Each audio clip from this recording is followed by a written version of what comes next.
What do you know about Melbourne, Martin? I know they've got something called magic coffee.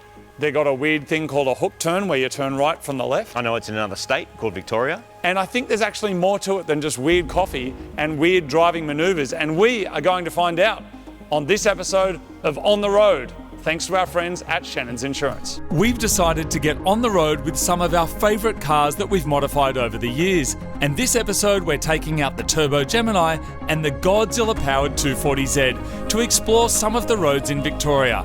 This is On the Road. Welcome to our mini-series On the Road, where we're checking out some of Australia's best cars, driving roads, and the people that love them. And what better way to kick off this episode in Victoria than with the 240Z and Marty's turbocharged Gemini. Now, all this has been made possible by Shannons Insurance. Both cars have agreed value policies where all our listed modifications and accessories are fully covered. So whether it's my RB-powered 240Z or Marty's fully rebuilt and beautiful Gemini, Shannons Insurance has got us covered. But before we get on the road, we've decided to have a quick little mini meet, and right now we are at Shannons HQ in Melbourne. We're going to meet some locals, check out their cars and see how they do things south of the border before we get on the road.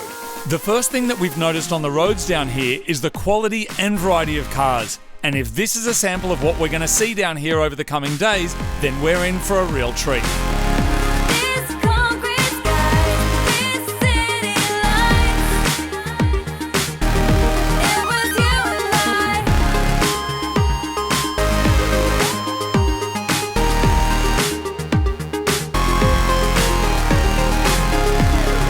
We said goodbye to our new Victorian car enthusiast mates to set out on our journey from Shannons HQ, heading towards an incredible driving road that we've been told about.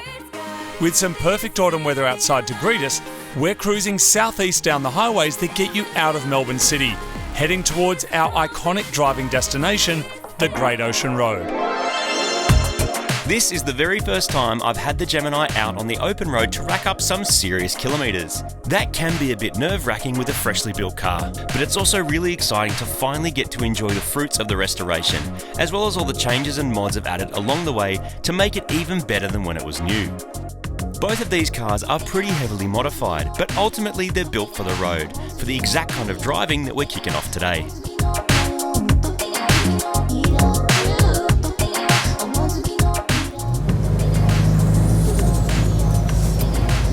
Get so many thumbs up in this car, it's just awesome. And that's for good reason.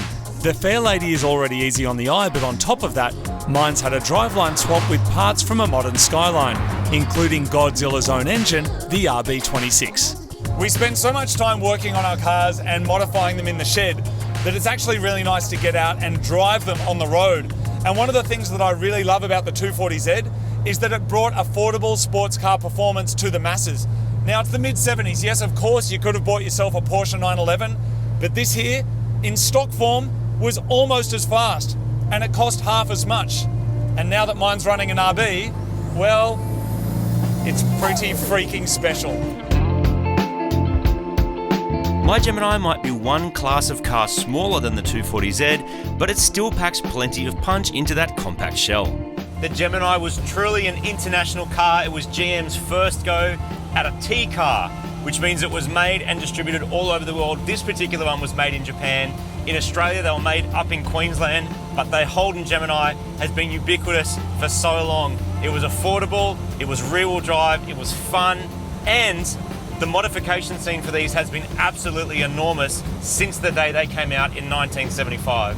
While the 240Z might have been up against Porsches, this thing was just doing the hard work, going to the shops, driving people around. There were wagons, panel vans, coupes, sedans, everything you can think of. Excellent little cars, hugely popular in Australia, and you still see them to this day. While my car isn't strictly a Holden, it sure does look like one, and Australia did have a thriving manufacturing industry for over 100 years. Due to Australia's distance from the rest of the world, it made sense to manufacture cars here. And we did, Ford being the first major company to do it, and then Holden set up in 1948. 30 years later, the Gemini was rolling off the production line, and during the 70s, nearly 500,000 cars were being built every single year, which was the peak of the industry. Australia is the 6th largest country on the planet, and the conditions that cars needed to endure here were varied and often harsh. In the 1950s, Holden built a proving ground or test track out in Lang Lang to simulate those conditions and thereby test and improve their vehicles. It has been a mysterious place, blocked from public view with fencing and where prototypes and secret projects are put through their paces. And I've managed to get us in to see what our cars are truly capable of. We have arrived and you are in for the biggest treat. This is Lang Lang, Holden's proving ground, spiritual birthplace of my car. Geminis have been going around here back in the 70s, man. Back when music was crazy and hip, hairstyles were crazy. You were getting born all around that time, mate. This is it. It's not the spiritual birthplace of your car, because your car is not even a Holden. Let's not pretend that for a second. Your car's an Isuzu from Japan. It's an international T car. It's a Gemini's, Isuzu Gemini, Holden Gemini, same. Anyway. No, it's not. Out there, public road, behind this gate, private property. Oh. Do you know what that means?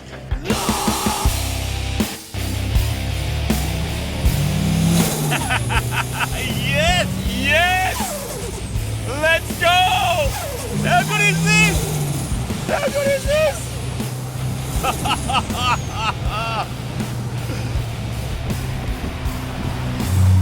What an awesome track. So good. It just never ends.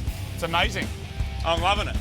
We have a circle of endless and empty road with 2 turbocharged classics. So there's only one thing left to do.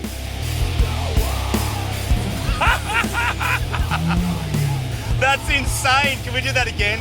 3, 2, 1, go.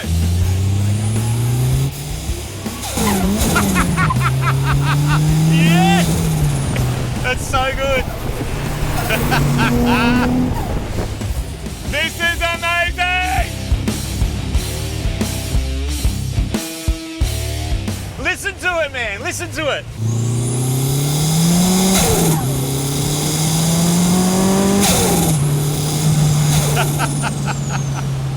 Wow, dude.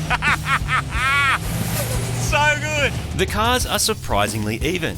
The Gemini's lightweight and short gearing helping to make up the power shortage compared to the mighty RB26. But there's no denying the Turbo RB sounds epic.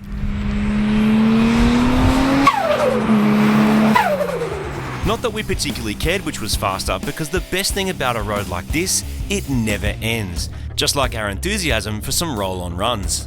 3, 2, 1, go!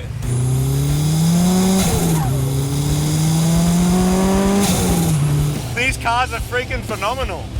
Crazy that Gemini could be this quick. Wow. Both of the cars sound amazing. Give me a quick hit so I can hear some sound.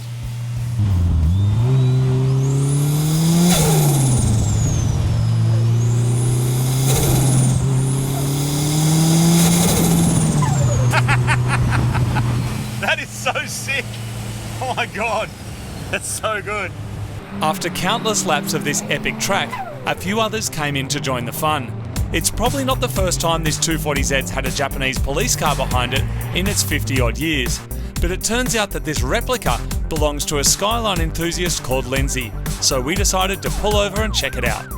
Hopefully you won't arrest me. Can you tell me a little bit about your R34 cop car? Well, I've had this thing for 19 years. You know, I didn't have a big budget to modify it, and everything that you can see on it, so even the front, the bull bar, the lights, it all came from scrap bin. And what modifications have you done to this car? We have BC coilovers and an Apexi M1 bomber exhaust. Yep. And a full audio system built by Fat Audio Concepts. Fully insured by Shannons. Everything's listed on their policy. It's agreed value, along with all my other cars as well, that they're on the same policy. And they've been good to me. I gotta say, this here looks fantastic. And just seeing it sit there with the lights on, I'm worried that I'm gonna get a defect, even though my car's all legally modified and engineered as well. But I'm just like, the lights are on and you're right behind me, so. Yeah, it makes a statement. And it's meant to stand out, and it looks great.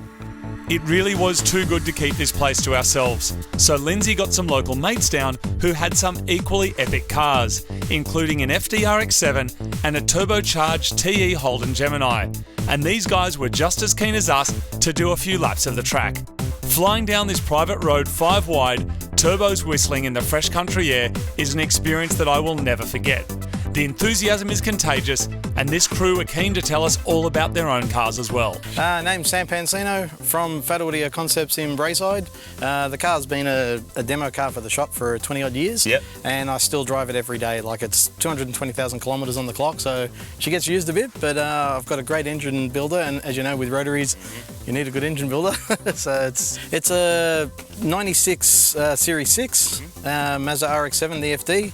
I've obviously put a Rocket Bunny wide body kit on it, Series 8 rear tail lights, and kept the factory twin turbo, but did a monster port, and yeah, kept it as streetable as possible. I've had the car for 20 odd years, thinking of selling it, but then every time you take it out for a drive, you can't. You just can't. It's just, there's something about it. I hope we've convinced you today. Yeah. If you're driving it on this mad track, it's worth holding on to. Yeah, honestly, the experience of when you get to do stuff like this, without a car like that, you wouldn't get that sort of fun. Exactly. And they are becoming rarer. Like, we just need to tell people to get back out there and use them. Yeah. Use them. So, thanks for coming, man. No, thank you for letting us be a part of it. Awesome.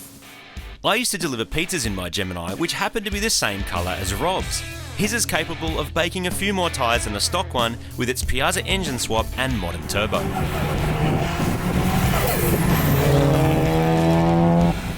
My name's Rob Westwood. I got into Gemini as one of my older mates. Used to take me out when I didn't even have my L plates. That's how it happens, eh? Pretty much, yeah. I bought the car and I already had the conversion. Then I blew the engine up and just went from there. Running at about 20 PSI at the moment, but it's still not tuned properly. But we're looking at what, 200 kilowatts? Easy. 200 kilowatts at the moment. And probably more once you turn it up. Probably more once we go. The way you see it is how I engineered it and insured. And insured with Shannons. Yep. Very cool, man. Thank you for showing me. We know you're all thinking it, so here's the answer.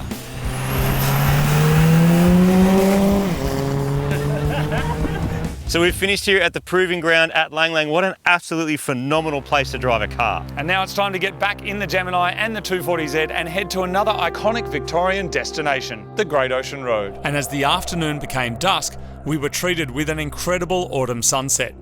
Being out on the open road in your mad car is where you can catch a glimpse of this kind of thing that makes the experience that much more special. Both cars have performed flawlessly so far, but we've still got a lot of kilometres to get under our belts. We're heading to the Sorrento ferry, which is going to take us across Port Phillip Bay to one of Australia's most iconic driving roads. And hopefully we'll get a pie on the way.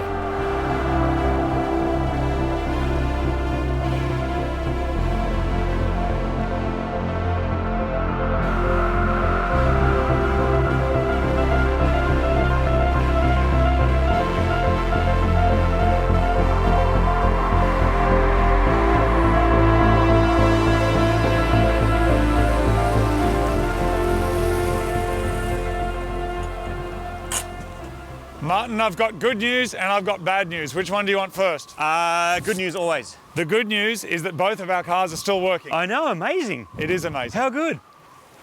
What's the bad news? The bad news is, you know how you used to drive a ferry? Yes. And that ferry went 24 hours a day. Yeah. This Sorrento ferry appears to not go 24 hours a day. It looks very closed, doesn't it? And our hotel that's in Queenscliff on the other side is where we're meant to be staying tonight. So we can't get on there because it's all locked up. So we're going to have to stay here and then just get the first ferry across in the morning. Not so bad. I'm loving these roads, man. Dude, the roads are great. So good. Car's good. Good it's roads. cold down here, isn't it? Yeah, when you're in Antarctica. Now, your heater's been stuck on all day maximum. It was on maximum all day, so I adjusted it so it's off with some pliers. And now it's off and I need it, so which means I need to use my heater pliers. Right. Pliers. Yes. My vents have been closed all day and I only just worked out that there's a big lever that says off on it, and it was off all day, but I just couldn't see it because of the way it's oriented. You can't see because of the other levers around it. Yeah. I slid it over to the thing that said on. Yeah. It's not a fan. It just opens the vent to let the outside air in. Old cars are mad. How good is it though? You get in your brand new car and it's like, yeah, waxing your dolphin along the thing, but like, dude, you get this, that's some memorable stuff. And look at the front end of it. Look at all of it. Look at it all lit up at night, ready for action. What does yours look like all lit up, Martin? I just want to see the lights actually working so I can see it in its full glory. Just show me. Dude, My lights. Look at it go. My lights are controlled by my ECU. Like, what planet are we on? How cool is that? We're on the planet of no hotel and very cold. And that, can you see the gates? Yeah. It's as closed as it gets. So let's do a U-banger and go try and find a hotel. Sounds good. We're not camping this time, huh? Woo. What made you get over the whole camping thing? What camping thing? Remember we used to like camping until we went to Tasmania? I still like it, I just also like hotels. Port Phillip Bay is one of the largest inland bays in Australia. The ferry that travels to Tasmania goes through here, but there's also smaller ferries that travel back and forth across it. To drive from one point to the other would take over 3 hours and we'd have to go back through Melbourne battling city traffic. But instead we're going to jump this ferry, which cuts that down to an hour or less and puts us right at the start of the Great Ocean Road.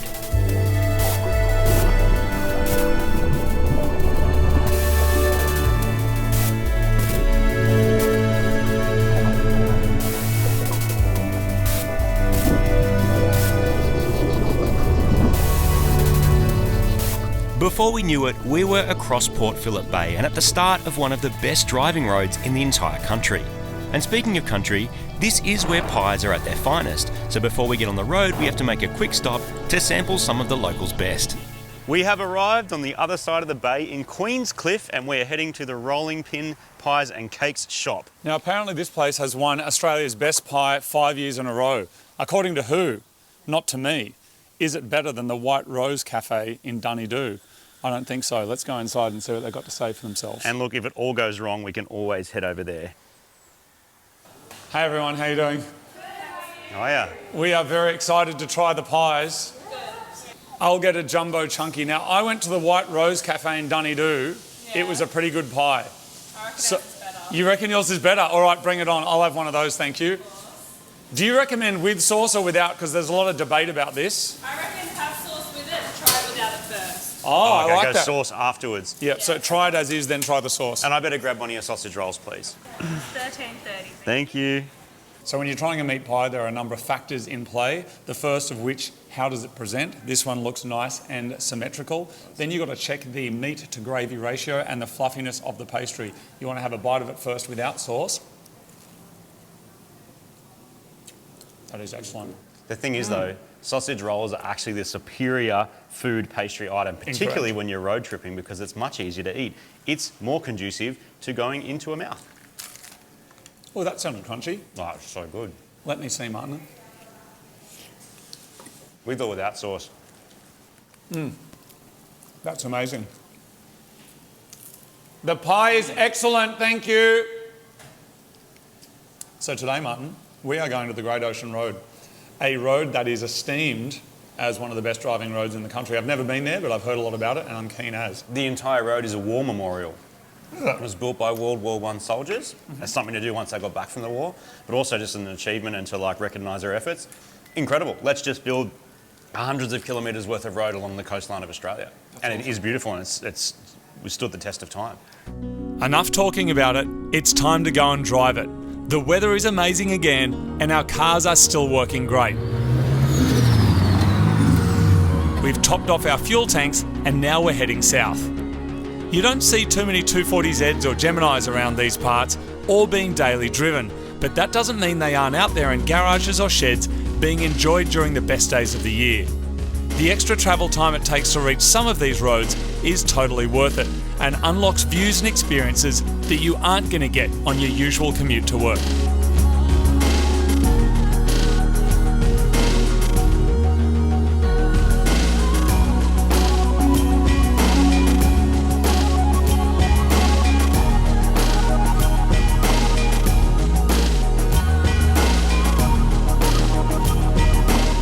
A police car just pulled up next to us, put their sirens on, and then wound their window down and did chop fingers at us, which is pretty cool. I'm pulling up next to them now at the lights. I wonder if they're going to say good day. How you doing? I watch you every day, I was the same. Oh, thank you so much. Awesome channel, mate. Oh, thank you. We stopped off to get a few local driving tips and were reminded of something that we'd read about online. Watch out for cars on the wrong side of the road. Many travellers from overseas head straight to the Great Ocean Road and forget that in Australia we drive on the left. So after a couple of photos and reminded of that important tip, we were back on the road. My car is just running like an absolute dream. The weather down here is amazing and I'm just loving it. How are you going back there? Cannot complain at all, mate. Like I'm surprised, but very happy about how well the Gemini has stood up to this. It's not an easy bit of driving. So mate, we are about to start on the Great Ocean Road, which is one of Australia's most iconic roads. And what better place to start than Bells Beach? So we're about to stop off there and say g'day to a mate. Yep, sounds good to me. Question, what was the 0 to 100 time of your car when it was new and stock? It was around about 9 seconds. What about yours, mate? 15 and a half. My top speed was around 200 kilometres an hour. Do you know what yours was? I think it was about 145 k's an hour. It's clear that these cars were made for very, very different markets. Absolutely, man. Mine was an economy car off the back of the oil crisis of the mid-70s. And yours was meant to take on Porsches, which it did. Not only took on Porsches, but very much looked like a Jaguar. I think they took some inspiration from there. I think, though, my car was Australia's best-selling car in 1975, and it won Wheels Car of the Year. So I don't know if you can match that with your Dado. Well, I can match it because your car was not Australia's best-selling car because your Isuzu is from Japan. Just like you're driving a Nissan, right? Well, a little column A, a little column B. When required and when suitable, absolutely. Apparently this is a really famous surf beach. Do you know how to surf? No, I don't know how to surf. Just never learned. I don't even know how to swim, dude. I just saw a sign that said it's like the Rip Curl Pro. I think that means that like actual surfers come here and take on big waves. I've heard that if you get a piece of cardboard and spray it with olive oil, it makes it waterproof and then you can surf on it, and I'm keen to try. Sounds like a plan. Bells Beach hosts the world's longest continuously running competition for surfing. First held in 1962 and run every year since. It gets a mention in the movie Point Break and is an essential stopping point for a Great Ocean Road trip. A familiar convertible Daihatsu has made its way here too, as its new owner Zane lives not far from here. It's awesome to see the Copen again, especially with its roof down and in better condition than ever. Are you trying to tell me that you live here? I live here. And are these the kind of roads this Copen is seeing? Yeah, it loves it.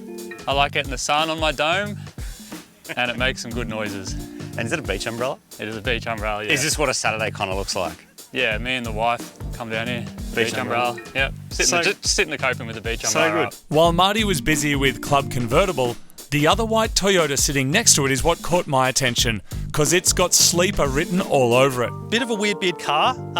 This I'm one, glad you said it. yes, Because otherwise I would have had to say it would have been weird. there's a lot of different variants of them, but long and short, this one's a 1J VVTi. It's got a Supra 6-speed in it and Yep. a Supra Torsen diff. It used to be auto and now it's Supra box? Yes, it used to be factory auto, open wheeler. I'm fully manual swapped it. Instead of using the Sora gearbox, I used a Supra 6-speed. It's used to have a big 3582R with a tuned link manifold. Yep. Very spiky. So your power curve looked like that? Yeah, very spiky. Yep. So I had a friend who's very good with custom fabrication. He said, why don't we put a twin turbo kit on? I go, sure, why not, if you're building it. So he built it for me using some earlier model turbos that we sent up to Queensland, had them high flowed. Haltech engine management system, Elite 2500, 1000cc injectors. 414 kilowatts at 26 PSI. 414 kilowatts? Yeah, with the Haltech rotary switch. Drives like standard. The response is great. Wow. You can pop the partner and the kids in the back. Yeah, it's just a good all-round setup. It's got Shockworks coilovers. Chris from Shockworks set them up. He is an absolute legend. Yeah, it's a good bit of kit. And so with all of those mods, Shannons has completely covered it all. everything. I've specified everything that's been done to it. They've looked after me, not a problem.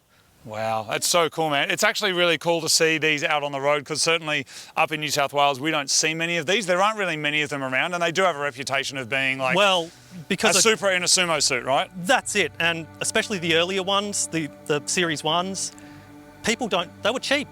People didn't look after them, they neglect them. They just use them for the engine and then destroy the chassis. But this being a Series 3, you get the best of the best. And yeah, so I look after it, and it's a fun little car, or large car. Lots of people look at their cars as pure transport, just a fridge with wheels to move you from one place to another. But for just as many others, there is so much more to it. Each decision you make about which car to buy, how to modify it or develop it, or use it to improve your skills can fundamentally change you as a person. You learn, and through those learnings, you have new experiences. And if you're lucky, you end up on one of the world's most beautiful driving roads, talking cars with a bunch of like-minded people. Now, speaking of driving roads, it's time to get back out there and take in some more of these twisties with a view. We passed some incredible and iconic landscapes, including the Spit Point Lighthouse, which guards Victoria's rugged coastline. It was the eerie backdrop to a classic Aussie TV series called Round the Twist, watched by thousands of Aussie kids in the early 1990s. As we get further down the coastline, the traffic drops off and the scenery and roads get even better.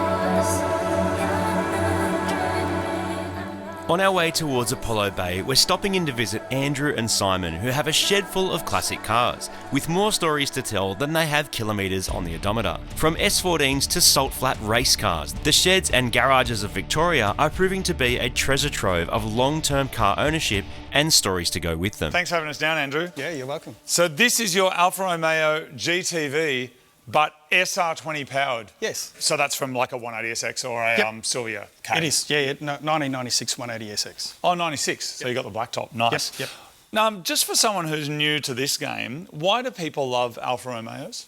Yeah, the design, lightweight, small, handle really nicely. Yeah, all the ingredients for a really fun car to drive around in. Yeah. So you've obviously done quite a lot of work to this. Also interior, you got seats, you got your full roll cage as well. Tell me about what's going on inside. Well, I drove it around with a rattle can respray for a number of years. I started this before my son was born and thought, I looked at its power to weight ratio and I thought, no, I'm going to put a cage in it. And so in the car's current format, it is registered and insured? Yeah, so it's on club registration and Shannons have fully comprehensively insured it, which is just great. I can't imagine there'd be too many other insurers that would want to take it on. And so they've insured it for an agreed value then? Yeah. Nice. Well, mate, thank you so much for having us come That's down. right. It's been You're awesome to welcome. be here. Cheers. I think we're about to delve further down into the shed, so Marty can have a look at this one over here. Cool. So what am I looking at here? It's a 1927 T-model Ford. 1927. Yep. It's nearly 100 years old. Highly modified. So a land speed assault lake racing car. Yep. So you take this to the salt flats in Adelaide, in South Australia? Yep, we just come back. We were there about 3 or 4 weeks ago. And your top speed? 175 mile an hour. And that's pushing 300 k's an hour, is it? 280. In this? Yep. That's amazing. And how did you find this thing? What's its story? So this car is one of the longest running hot rods, if not the longest running hot rod at Salt in Australia. Yeah. So we bought it off a guy called Bob Bowman. And we were lucky enough to be in the right place at the right time. We bought this and the bus that it goes in the back of. Bob was always trying to achieve 200. He managed 194. So our thing is to get it to 200. You want to get to 200 mile an hour. Yeah. And what's the driveline? What's in it? So it's a 347 Windsor roller cam motor with CHI aluminium heads. It's got a Jericho 4-speed and a Hallie-Brand quick change rear end. And I'm seeing a lot of other cool stuff in here. So I can see a Haltech dash. You've also got a dry sump. Yeah, it's dry sumped. That's pretty cool, man. Runs on E85, so... And this is insured as well. Yeah, it's through Shannons, yeah. Yeah, no way. So laid up, I assume, because it's mostly... Yeah, like a doing laid this. up insurance, so yeah. And any other mods you're going to do to it before you take it out again? So we've just purchased a new motor, which an ex-NASCAR 360 Dodge engine, which is around 800 horsepower. So this at the moment's about 430 at the rear wheels, and we just maxed it out. So at 175, 176, it was like peak RPM horsepower. That was, we're done. So we're hoping that with that newer motor we can certainly... Turn it up and go again. Yeah. This is awesome, man. I can't wait to go see the salt flats one day. Is it true that once you go there, you kind of got the bug and you got to keep going? Yeah. Fantastic. Thanks for showing us. That's You're very very welcome. cool. Very welcome. After checking out the boys' cars, we've just invited them down here to have a look at Marty's and mine. Mine was smelling a little bit like coolant, and I wasn't sure why, but it turns out that I had a little bracket here that has gone completely Wi-Fi, and my overflow bottle has been getting all caught up and damaged on my belts, which is not a major problem, and it could have been worse, but we do need to go and see the local mechanic. Now, luckily, the local mechanic down here in Apollo Bay is... Happens to be me. Great. So you got a workshop nearby? Yeah. Awesome. At this time of the day, all the parts shops are closed, so we're going to have to improvise.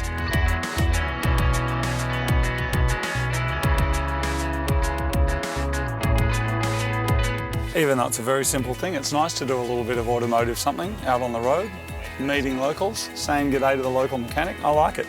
This should get me out of trouble until I can find a replacement. And with the top up of milk, coolant, we are ready to hit the road again. Thank you, mate. You're welcome. Some MCM merch seemed like a pretty good trade for a new coolant bottle, so now it was time to make our way out of town and hit the Great Ocean Road once again.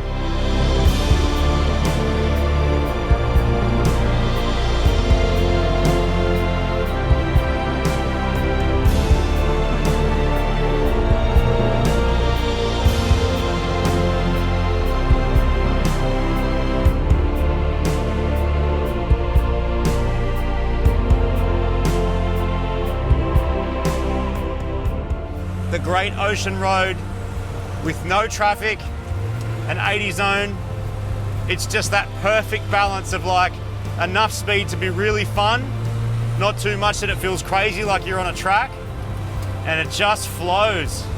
And doing this in a fully restored Gemini with 3 and a bit times the power as it was ever meant to have is just extraordinary.